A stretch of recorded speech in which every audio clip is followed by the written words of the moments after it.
So, what happens now? Quite a bit, actually.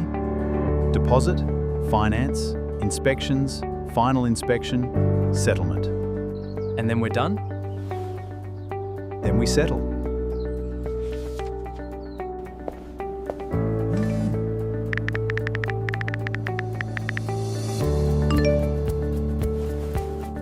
Yesterday we were so excited. Today we're wondering if we've done the right thing.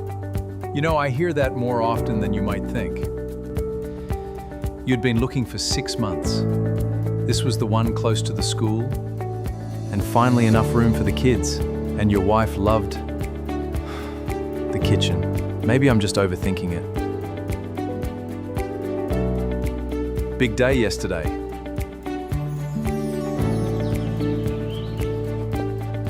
We're nearly there. The bank's waiting on employment confirmation. What's holding it up? Employer's sending it to the buyer tomorrow. Can they send it directly to the bank? Good idea. Approved. Good.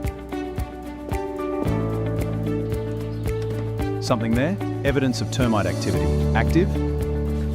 Old activity. Nothing active. But I'd have this section checked. Okay. But Michael, where's that going?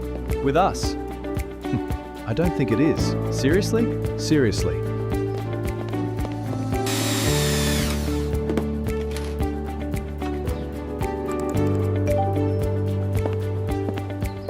We've settled. And then we're done? Now we're done.